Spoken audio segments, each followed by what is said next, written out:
it's been pretty interesting. Every single year has kind of brought something new, uh, new challenges, new things to learn, especially from the beginning to where baseball is now in the catching world. Just kind of the evolution of what the catching game has become. You know, from traditional receivers to the type of receiving that we see now to the type of metrics that we're using and grading ourselves on. It's been yeah, it's been quite the journey and quite the educational process along the way.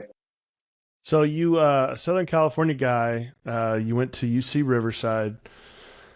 2010, you're drafted, and I think to just that in general, from 2010, like you said, to 2024 now. I mean, the catching position has changed probably more than any position, in all of definitely baseball, maybe in all of the sports world. Talk a little bit about that in terms of what you used to do, and then kind of the idea of like what was everybody's thoughts as it started changing, and like a lot of pushback, and like were you ready to jump right into all the new stuff? Talk to me a little bit about that. Yeah, I mean, when I started, it was still at its roots very traditional. Just kind of finding a comfortable stance, shoulder width apart, getting down into, a two-leg crouch, and you wanted to stay as soft as possible while receiving the ball. Um, the the Coke can turn of the glove for your rhythm, catching around the baseball so you don't blow up your thumb. Yeah, very traditional. And then um, along the way, I think it started to surface around 2013, 2014 is when the catching game started to really focus on the strikes metrics, like how many strikes was this catcher getting, how many strikes was he keeping and losing, and um, from there, it kind of like opened my eyes because I hadn't paid attention to that at all, and my metrics were not great, not great at all.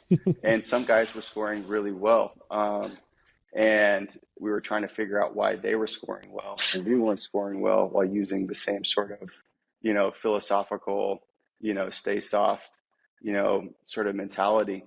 Um, and then slowly it started to creep where guys were like starting to move the ball a little bit and they were trying to be like super sneaky about it. Like it wasn't like an abrupt move. It was more, I remember like trying to like catch it and like slowly move my body back to try and trick the umpire. And like it was just like this discovery phase.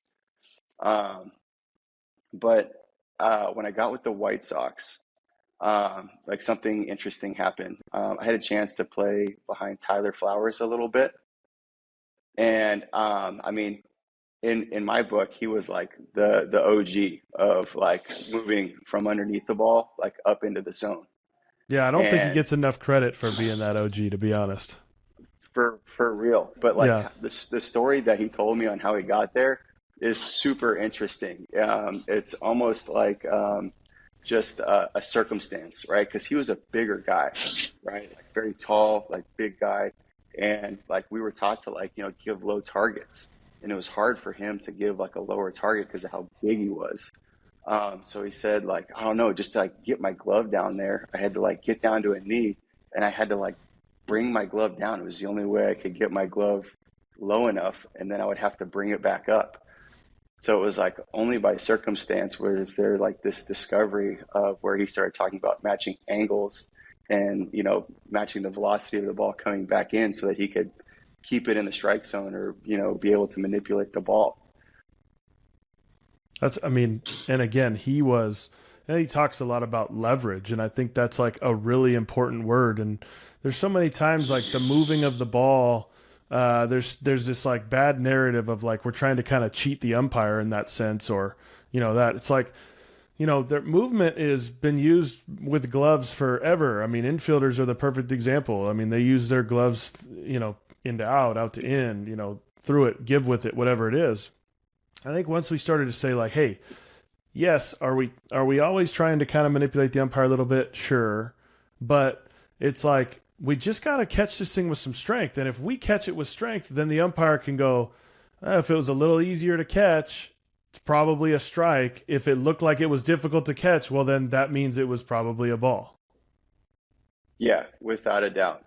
Like sure, gaining strikes, things like that. Like we're measured on it, right? And it's like, a big part of like, year to year when they look at our metrics, like, is this guy gaining strikes or, is he losing strikes? But the reality is if we're on the side of not moving the ball, like say like a more traditional sense, like the force of the ball is just going to take your glove out of the zone anyways. So trying to meet it with force is the only way to actually keep those edge balls that are actually in the zone, like keep them in the zone. It's the only chance we can combat it. If you enjoyed that, be sure to like and subscribe. We'll have a new episode for you every single Tuesday here on our YouTube channel and wherever you listen to podcasts.